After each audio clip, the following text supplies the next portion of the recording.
Pemirsa nampenin indik penguasaan lahan oleh investor sane nyansanincap. Para prajuru adat miwah kepala desa keuduhang mangdene nen tendangan ngadol tanah ring wewidangan soang-soang. Selanturnya nih para investor taler mangdene yatne nyelahin ugar-ugar sane memargi.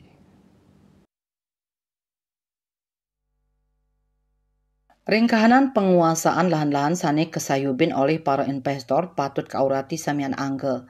Anggota Komisi 1 DPRD Gianyar I Gusti Ngurah Made Srana Nguduhang, majeng para prajuru miwah kepala desa Mangdane nenten dangan ngadol tanah ipun majeng para investor.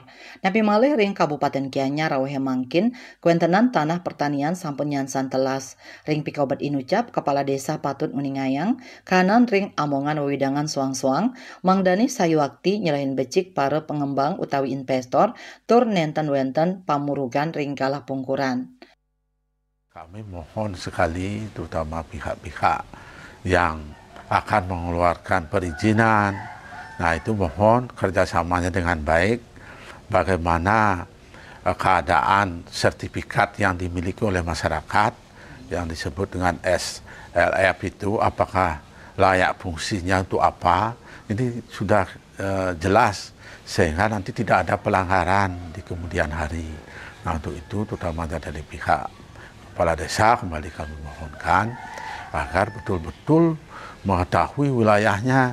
Jadi kalau ada pengembang yang masuk harus diketahui kondisi lahan yang akan dibangun, apakah itu layak fungsi untuk pengembangan wisata atau memang itu lahan yang dilindungi untuk pertanian.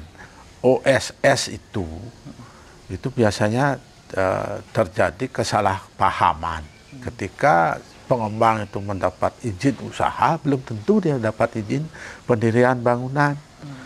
Nah, untuk itu kami mohon kepada pihak desa adat, jadi prajuru, masyarakat adat, untuk ikut membantu kami dan membantu pemerintah dalam hal ini untuk mengawasi wilayahnya. Bila perlu membuat perarem, sehingga perarem yang ada di masing-masing desa adat yang terkait dengan pengembang yang masuk itu jelas nanti. Jadi tidak ada tumbang tindih atau kesalahpahaman sehingga tidak ada pelanggaran hukum yang terjadi. Dani taler ngaturang para masuksme majang investor sanis sampun investasi ring Kabupaten Gianyar. Nanging paiketan Dani taler ngaptiang perkanti saking para investor, Mang Dani sayan yatne nyelain kewentenan uker-uker sani memarki. Manut Dani pamurugan hukum side kepanggih yening pemarkin nyani nenten kaslehin becik. Andika Bali TV.